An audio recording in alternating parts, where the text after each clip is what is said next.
Hello and welcome to ONET Academy. This previously recorded webinar is part of the ONET Academy webinar series, a set of online training presentations. This webinar recording, an ONET Academy briefing, overview of the ONET Career Exploration Assessment Tools, will begin momentarily. All right. With that, I want to turn things over to today's presenter, Dr. Janet Wall. Janet? Gary, thank you very much, and welcome to all of you. Happy New Year. It's wonderful to have you with us in this webinar that is going to provide an overview of the ONET Career Exploration Assessment Tools. And by overview, I mean that we're not going to go into great depth in any of the particular tools, but I just want to give you a flavor for what the tools contain and a little bit on how they can be used. And so in that regard, I would like to tell you about the two goals that I have. First, to introduce you to the three ONET Career Exploration Tools, which includes the Interest Profiler, the Work Importance Profiler, and the Ability Profiler. And I want to show you how these tools help to direct you to occupational information or help you help your students and clients do that. So I want to start with kind of the general concept of what we try to do in career exploration, career development, and that's really to try to match up a person's characteristics with environmental characteristics. And by environmental characteristics, I mean occupations and work setting and things along that line. So we're trying to find the best fit for the person with regard to the occupation and job that might work out best for them. And we do that through a variety of different major areas, and that includes trying to match a person's abilities and skills with the ability requirements of an occupation, the primary interest areas that a person has, and match them up with occupations that tend to satisfy those interests. And the same kind of concept with values, the values that a person holds, with regard to whether or not the environment that the person is in is actually supporting those values and encouraging those values.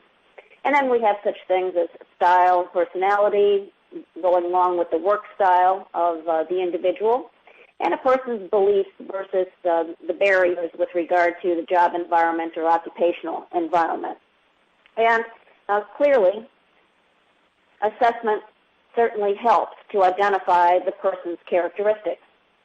And so we are going to talk about the three instruments that DOL has provided that can help you determine some of the characteristics of a person so that you can, again, find the best fit for them in the occupational environment. I do want to emphasize that assessments are just pieces of the puzzle. No single assessment should be used in career exploration and career guidance, and really in any other situation as well. You shouldn't hang your hat on one piece of data. You really need to look at the whole person.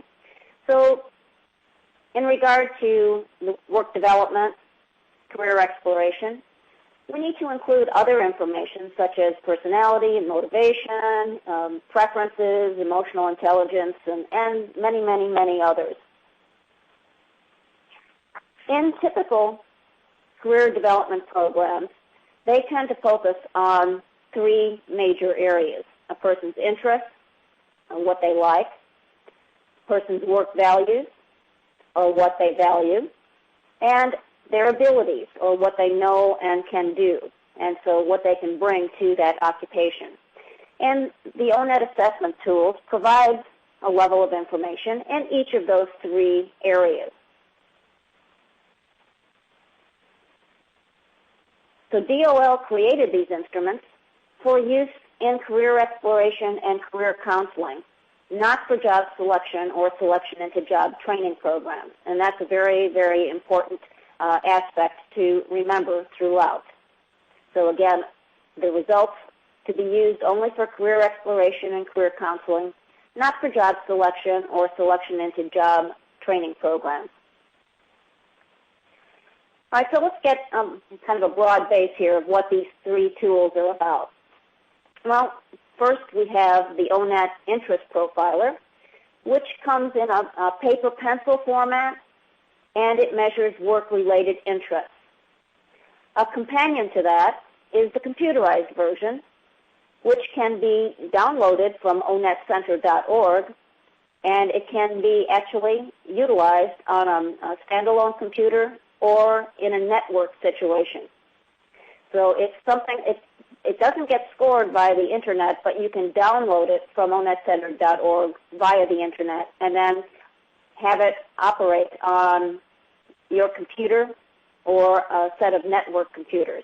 But it measures the same areas as the paper pencil version, work-related interests. Then we have the ONET Work Importance Locator, which is the paper pencil instrument. It's actually a card sort. And there are various cards that you prioritize. And it measures what is important to a person on the job, so work-related values. There is a computerized version to this as well, and it's called Work Importance Profiler, and it measures the same construct, what's important on the job or work values. And again, like the interest profiler, or the computerized interest profiler, you can download that from onetcenter.org and install it on your desktop or laptop or in a network situation as well. And last, we have the ONET Ability Profiler, and it comes only in paper pencil format, and it measures what an individual can do well, or a person's abilities. So that, in brief, describes the three major instruments: the interest instrument, the work values instrument, and the ability instrument. And now I want to get into a little more detail on each of these instruments. So the first one that we're going to look at is the interest profiler.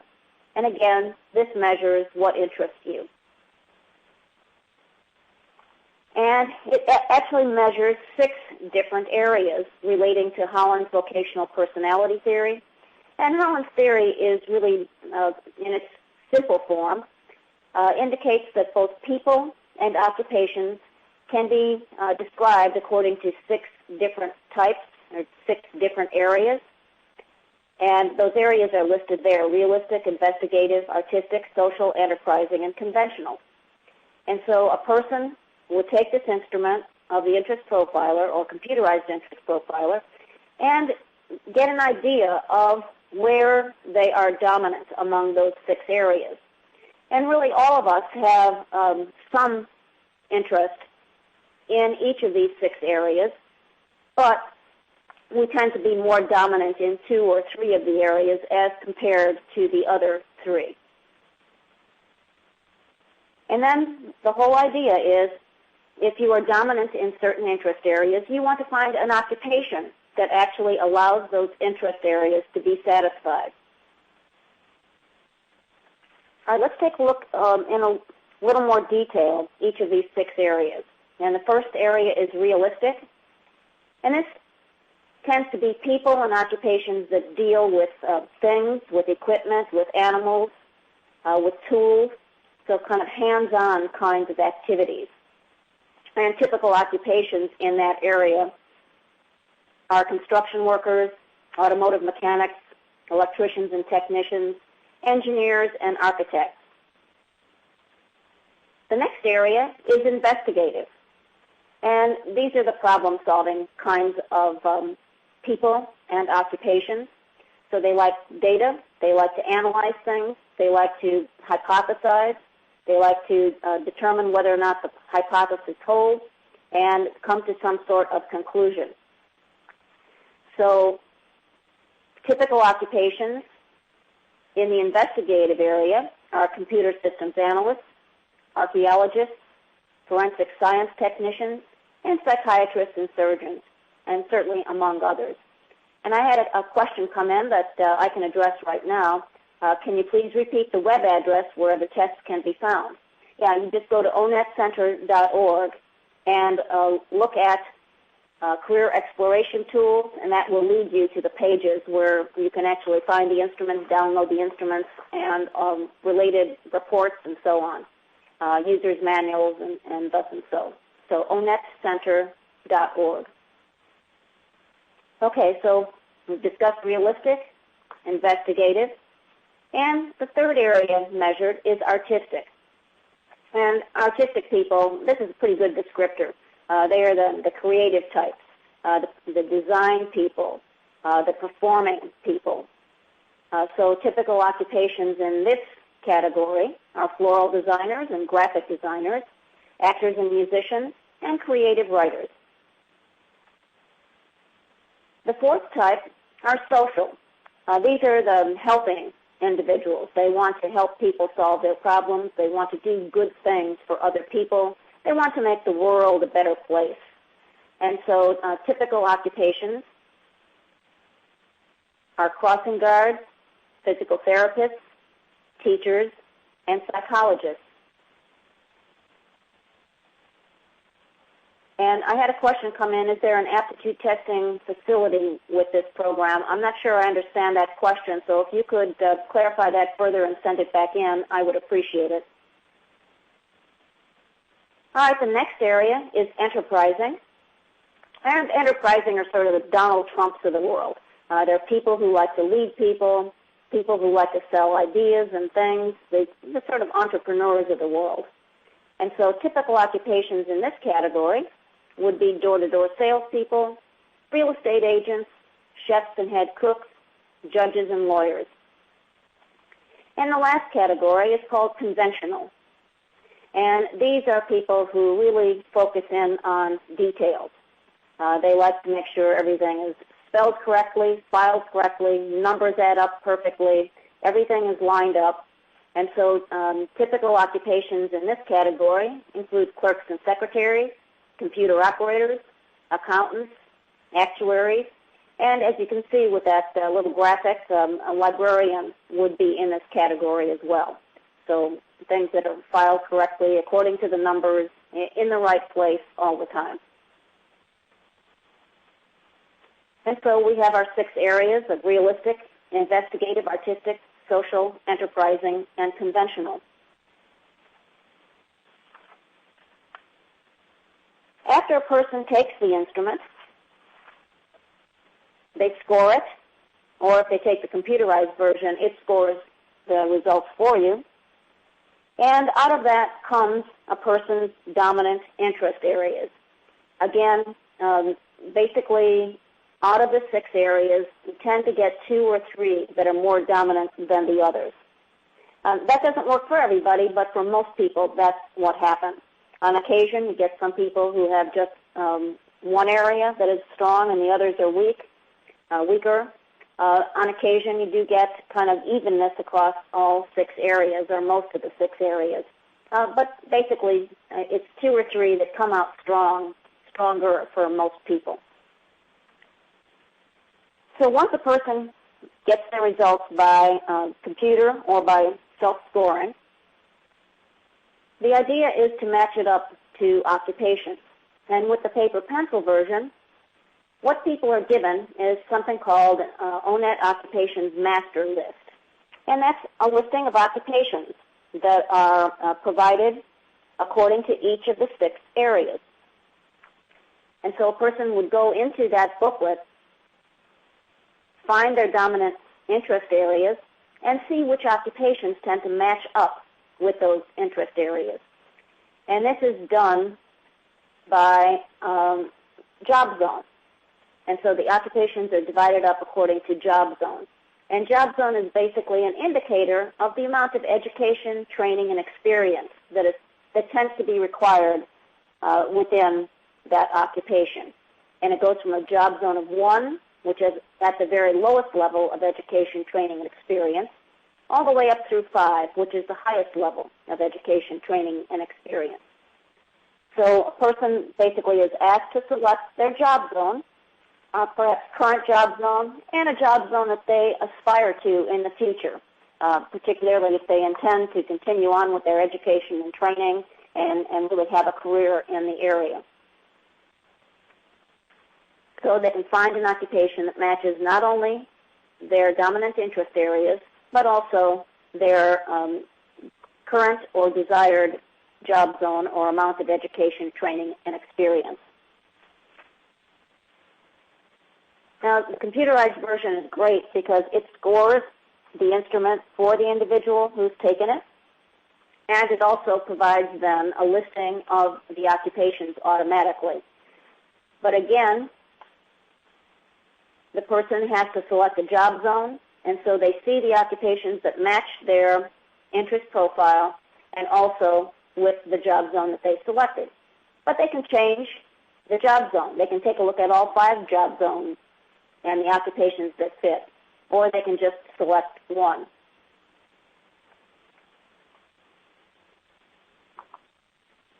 And let me now address a couple questions that have come in. Can the master list be printed out from the website? And yes, if you go to onetcenter.org and you go to Career Exploration Tools, it will take you to the place where you can download the instruments, download all the manuals, download all the support materials that relate to all 3 of the instruments that we're going to talk about. And another question that's just come in, is there a relationship between the job zone and the SVP level? Yeah, SVP does actually relate to job zone, but other things as well relate to the job zone. If you attend one of the webinars that I do on how data are collected about each of the occupations, you'll see that it's far more complex and comprehensive in terms of the education, training, and experience requirements for each of these occupations. And the person that asked the question a little bit earlier, are there tests provided by this program to determine a person's aptitude besides interest profiling? And as I mentioned, there are 3 instruments that we're going to be reviewing, and one is an interest inventory, which is the interest profiler. One is the work importance locator and profiler, which is the work values instrument. And then there's the ability profiler. And the ability profiler will be the 3rd instrument that I'm going to talk about today. So it's not just interest, it's work values and its abilities. And again, the question remains up here. Can you please repeat the web address where the instruments can be found? And again, it's onetcenter.org. Okay, that's an overview of the interest profiler. And now it's on to the work importance profiler. And this, again, is the instrument that measures what a person values. And again, this instrument comes in a paper pencil form, which is a card sort, or a computerized version that you can download from onetcenter.org.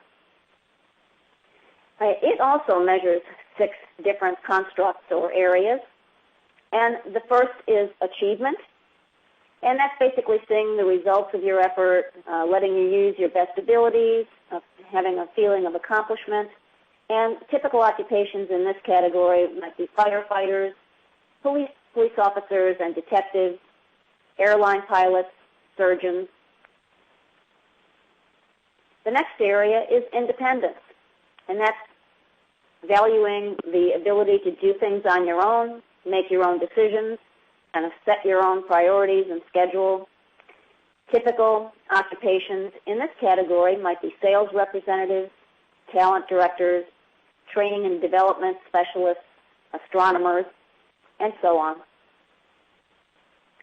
The 3rd area is recognition, and that's being in an occupation or job where there's good possibility for advancement, a high prestige job, a potential for leadership, some kind of visible source of reward.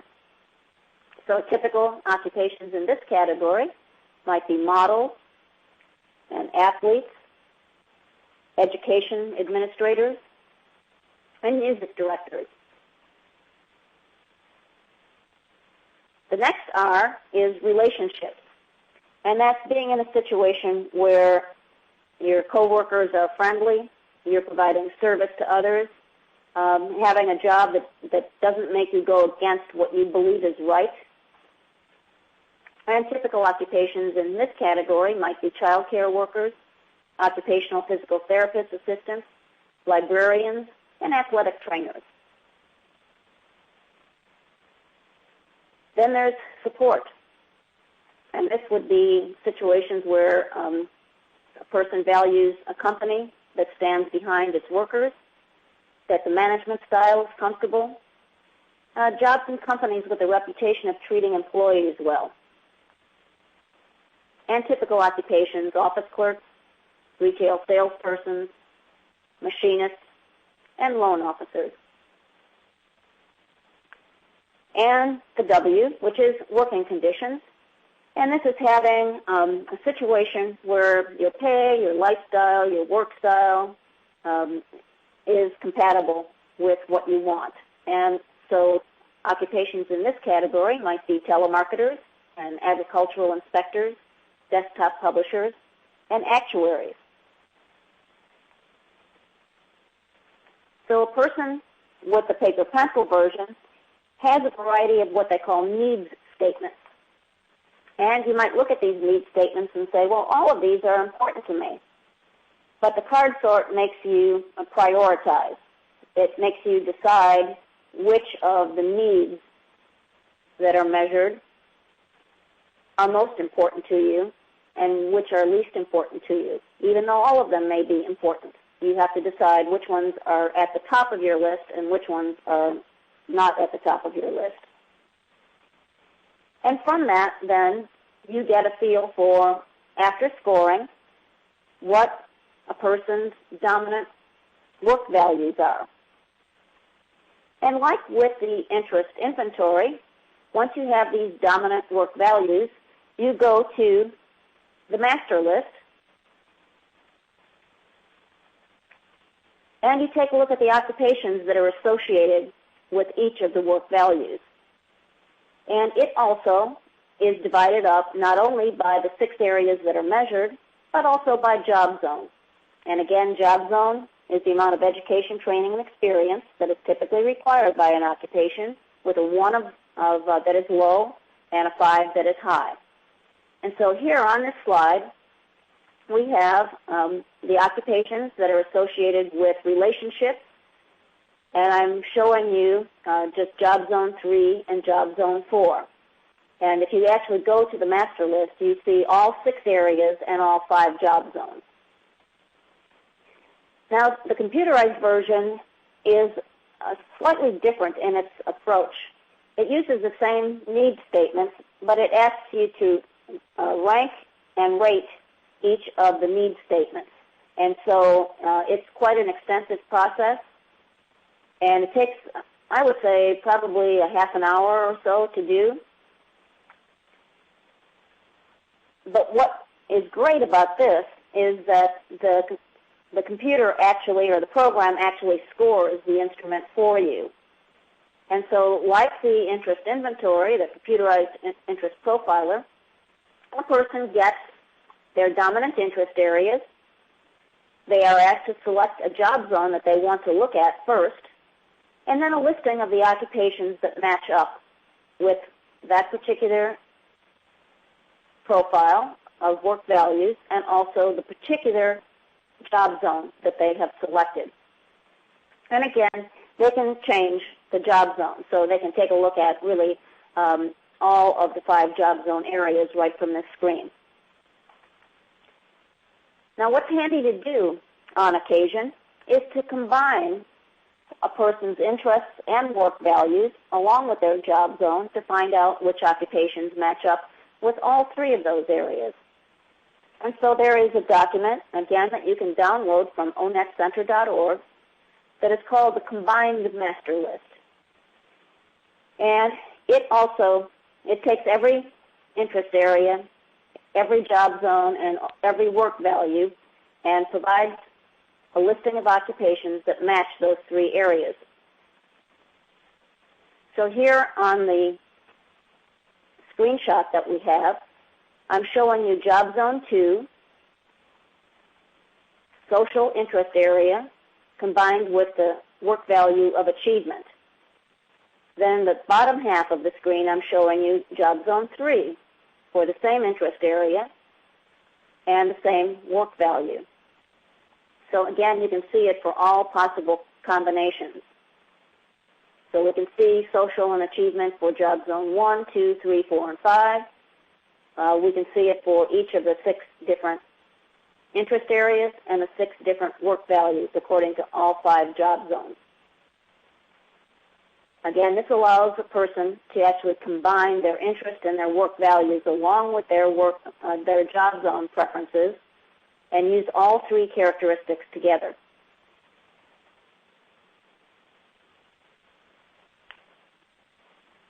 Now let's go on to the Ability Profiler.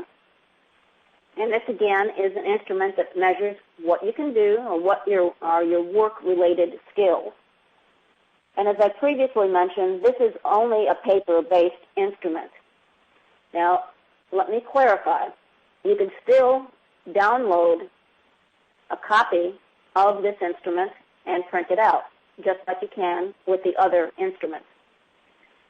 The difference is with the Interest Profiler and the Work Importance Profiler, you can actually download a program onto your computer and operate the instrument from the computer. This is not the case with the Ability Profiler. It only comes in paper-based form. And there are reasons for this, and it's mostly because of standardization in terms of administering the instrument. So let's take a look at what the Ability Profiler is all about. There are 11 subtests to the Ability Profiler, and they can be looked at in several different ways. First, let's take a look at what the subtests are, and that's arithmetic reasoning, vocabulary, 3-dimensional space, computation, name comparison, object matching, mark making, place, turn, assemble, and disassemble. So those are the 11 subtests. The subtests that are listed in the left-hand column are those that are considered to be non-psychomotor. Those in the right-hand column are those that are considered to be psychomotor. And by psychomotor, we mean that one uses your hands or your body in some way. So it's a physical thing. The non-psychomotor assessments do not focus on that. They measure more on typical capabilities that one might think about in terms of schooling. So it's more the brain power as opposed to the brawn. You can take a look at these instruments in another way, and that's by power tests and speeded tests. And those that are listed in the pink, arithmetic reasoning, vocabulary, and 3-dimensional space, are considered to be power tests. And by power tests, those are tests where you are given ample time in order to complete all of the items. Now, it doesn't mean that everyone does complete all of the items, but generally, most people have the capability of finishing all of the items. So again, ample time. And this is because we want to measure a person's capabilities in those 3 areas. Those subtests that are in the green are those where we want to see how quickly and accurately they can perform the task. So how fast can you compute? How fast can you edit? How fast can you do the psychomotor tasks? So both accuracy and speed are important in the speeded test as compared to power tests where ample time is given. It's not a speeded situation. All right, taking a look at what's measured, there are several areas that are measured by those 11 subtests. And the first is verbal ability. And that's basically being able to understand the words and use them appropriately or accurately in various situations. And that is measured by the subtest called vocabulary. The second area measured is arithmetic reasoning. And that's what I would call those word problems that we used to get in grammar school and high school. So it's using your math skills and logical thinking to solve problems in everyday situations. And that's measured by the Arithmetic Reasoning subtest. Then there's computation. And that's basically a group of addition, subtraction, multiplication, and division problems. So you're going to see numbers rather than words associated with the computation items. And that's measured by the computation subtest. Then there's spatial ability. And that is trying to determine how well a person can understand how drawings really represent real objects and imagining how various parts of things fit together into a whole. And that's measured by a subtest called three-dimensional space. Then there's form perception, and that's how quickly and accurately you can see details in various objects and pictures and drawings. And that is measured by the object matching test. Then there's clerical perception, and that's seeing details in printed material. So it's a little bit of a, I would say, sort of an editing task, seeing errors in spelling, seeing differences in words as you compare the words. And so that's measured by the name comparison subtest. Then there's motor coordination, and this is the first of the psychomotor assessments. And that's how quickly and accurately you can coordinate your eyes and your hands or your fingers when making very precise movements. And that is measured by mark making. And then there's manual dexterity, which is quickly and accurately moving your hands easily and skillfully, and that's measured by two assessments, one called place and one called turn. And then there's finger dexterity, and that's how well you can move your fingers in order to perform certain tasks, and that's measured by assemble and disassemble. So all of these 5 subtests here are your psychomotor assessments.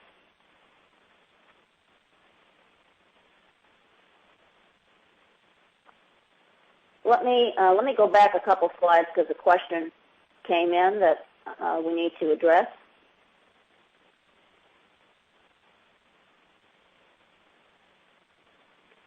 And the question is, what is three-dimensional space? And again, that is, it's a test where there are several situations that are presented. Some focusing on taking a look at something that is in 2 dimensions, like a line drawing, and then determining what it would look like if you folded it together into a 3-dimensional object. Except you don't do this with your hands, you do this with your mind. So you take a look at a 2-dimensional drawing and imagine how it would look if you folded it into a 3-dimensional object. So that's what we mean by 3-dimensional space.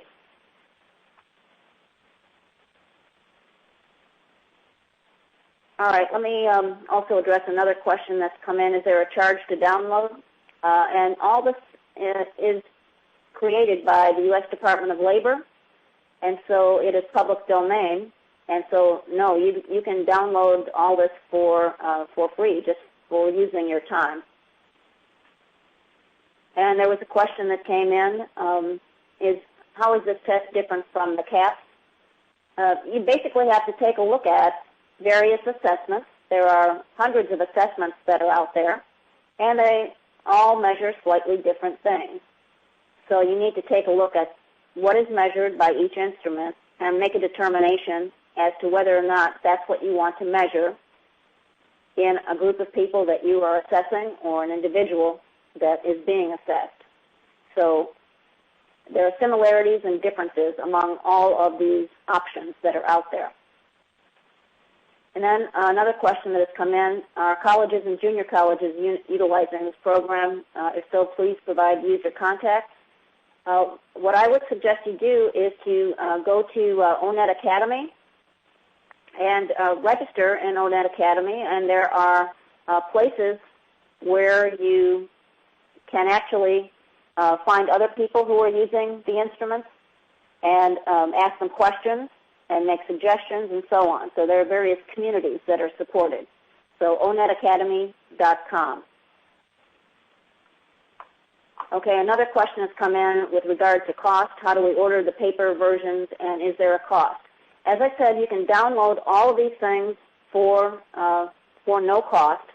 If you prefer, there are several files that you can actually download, and those files are various simple files, which you can print out 1 or 2 copies on your laser printer. There are also print files that you can download, which you can take to a print shop, or if you have an agency that has a print shop associated with it, you take those files to the print shop, and they can print up copies, multiple copies for you at a higher resolution and better quality than you can do on your laser printer. If you don't like any of those options, either of those options, you can actually purchase copies of these instruments, and you do that through the government printing office. And all of that information is available for you to take a look at on onetcenter.org, going to the area called Career Exploration Tools, and all of this is laid out quite clearly in terms of the kinds of files that are there, and if you want to purchase, where you can purchase from.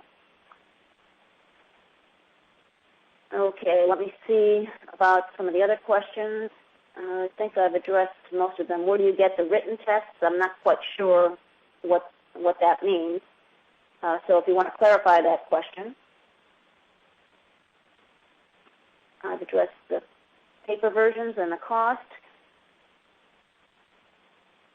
Is there assessment accommodation for limited disabilities, primarily physical disabilities, but vision as well? There is an administration manual that you can take a look at that discusses the kinds of accommodations that are appropriate for, in particular, the ability profiler. The ability profiler is, again, a standardized instrument. The others are not a standardized instrument. So if you want to give extra time for people to do the interest profiler, or if you want to read the questions to the person, or if you want to make a modification of some other sort, that's okay for the first 2 instruments that I described. The ability profiler, again, is a standardized instrument, and so it has to be given the same way to all people, excepting where there is a documented disability and an accommodation that is to be considered. And so take a look at that manual, and that's a lot of it is a judgment call as to what kind of accommodation and modification that you can make.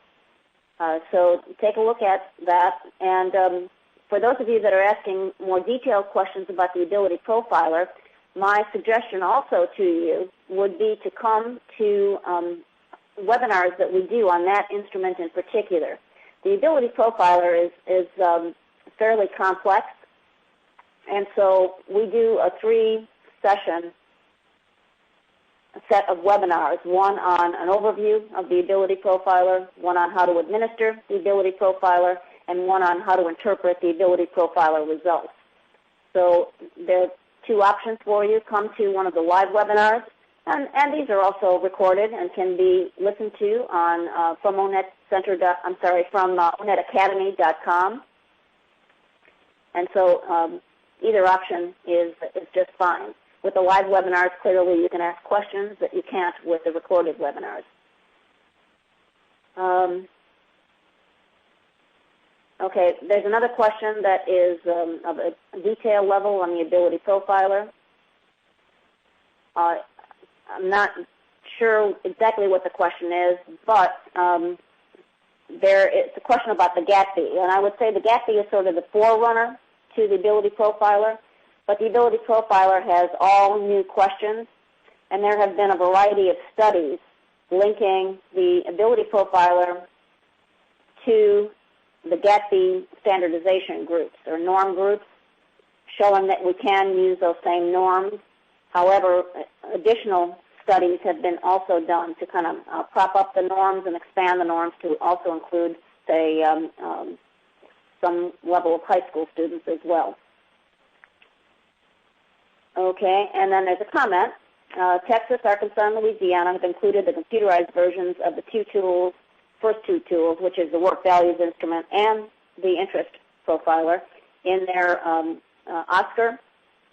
And so those are web applications. So you can go to the Texas, Arkansas, or Louisiana sites and actually have these administered according to using the internet. So it's internet scoring, and you're free to do that. But you can also download these instruments to work on your own computer, and this is an option that you might prefer. So I think I've pretty much addressed all the questions at this point in time, but I do want to mention with the Ability Profiler, you can download a scoring program, again, from onetcenter.org. And actually there are several types of scoring programs, one that's a hand-entered situation, one that is to be used with a scanner. So if you have lots and lots of people taking the Ability Profiler, you probably want to do something other than a hand data entry situation. You probably want the scanning situation or have someone else scan and score the instrument for you.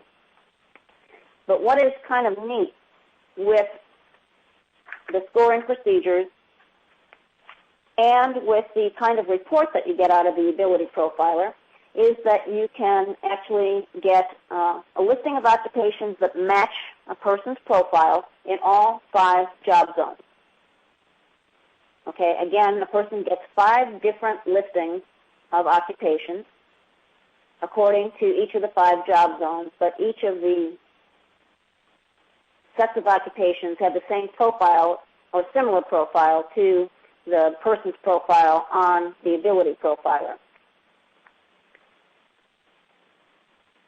And so I just want to give you an idea of the kinds of listings of occupations a person could get. And this is all these next 5 screens, this screen and the next 4, are for a person who received the same set of scores on the Ability Profiler.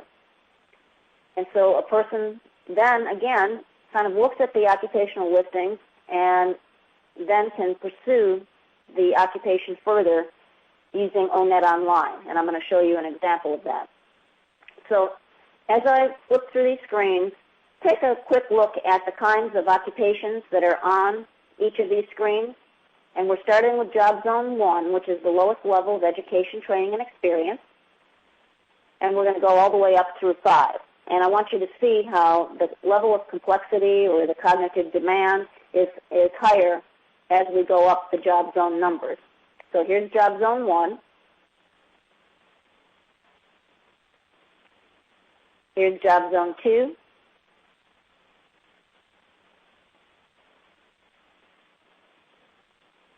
Here's Job Zone 3. Job Zone 4.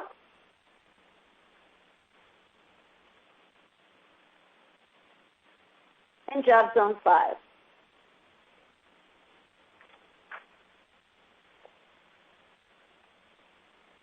All right, as I mentioned, the Ability Profiler is a far more complex instrument to be able to understand and to administer and understand the scoring and so on. And so I did mention that we have webinars that provide more detail, but also from onetacademy.com you can find some other support materials.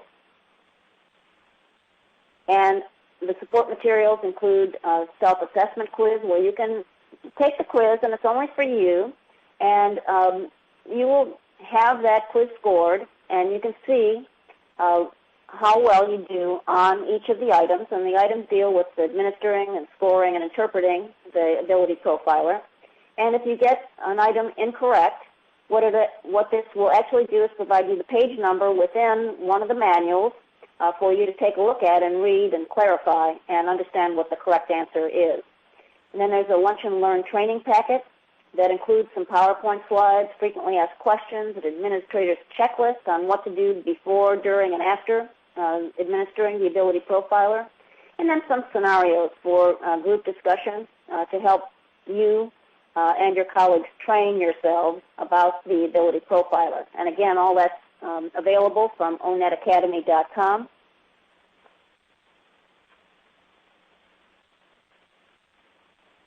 And then the whole notion. All right, there's a question that came in. Can you clarify the education level required for job zones 2, 3, 4, and 5? I wish it could be something where I could tell you that this is always required and this is not required. Clearly there's some overlap. We're talking about not only education level, but training and experience levels as well. So what I would suggest you do there is go to ONET Online, which we're about to talk about, and there are easy explanations for each of these job zones that you can actually locate through ONET Online. So there are like 1 to 2 sentence descriptions. All right, so here's what you do when you get your results. You select a job zone, you select an education training level, you look at all the options, and you select at least one occupation to explore further, and that's done through ONET Online. And you can do this by using your interest information, your work values information, the combination of those two, or your abilities. And so, just as an example, we're going to presume that someone wants to take a look at carpenter. And so we would go to ONET Online, and it's online.onetcenter.org. And it brings you to the home page. And there are several ways to enter ONET Online. But generally, what we're going to do here is to actually go to Find Occupations, which is on that left-hand side. We're going to click on that, and it allows you the opportunity to actually enter a keyword, an occupational title in the quick search. But there are several other ways to explore as well, but we're going to focus on the keyword or occupation quick search. And we put in carpenter. And what it does is brings up a series of occupations that we might have met when we put in carpenter. And the one that we want to look at is construction carpenters. And that happens to be at the top of the list, but it could have been that we were interested in one of those others. And so we would click on construction carpenter, and it would bring up for us a set of information about that particular occupation. And that includes things like tasks, tools and technology, knowledge, skills, abilities, work activities, work context, job zone, interests, work styles, work values, related occupations, and wages and employment. So all that kind of information is provided on this occupation. And I did want to emphasize that as part of the occupational description, there's interest in work values, and here's where you can directly relate the results of the interest profiler and work importance profiler into the ONET occupational information. So that's of special note. All right. There are a couple other questions that have come in, and I think I have addressed the one on the job zones. But there is a question. I want you to continue to add questions into the chat box. But there was a question that came in about the asterisk that one finds. And generally the asterisk means that there is a particularly strong relationship between that occupation and the person's results. And I don't see any other questions coming in, but please do submit your questions. And as you're doing that, I encourage you to go to onetcenter.org and take a look at what's there that relates to the ONET system, and in particular the ONET Career Exploration Tools. And I did want to mention, again, that we do a variety of other webinars, and some of these are listed here, how to download and use the ONET Interest Profiler and Work Importance Profiler, I mentioned that we have 3 sessions that we do on the ability profiler: an overview, how to administer, and how to interpret the results. We do one on whole person assessment, ONET tools for the job seekers and students, ONET for the military in transition, ONET for the older worker in transition, one on linking education, occupations, and pay, and one on behind the scenes and how the information in ONET Online is actually updated. Where do we get the information about the knowledge, skills, abilities, tasks, work styles, and so on? And we review the questionnaires and kinds of individuals that actually complete the questionnaires, and how and what kind of schedule is involved in actually updating the ONET information. So I don't see any additional questions coming in. So if that is the case, I want to thank you very much. I know this was a lot of information to kind of push at you in a short period of time, but I believe that this gives you a good enough foundation that you can actually now go to the various reports and manuals and so on, where you will find much more detail about these instruments and how they were developed, the kind of research that went behind it, and so on. So again, this is a broad-based overview of the 3 ONET exploration tools. So I thank you very much, and I hope you have a great day and a wonderful 2008, and I look forward to seeing you in future webinars.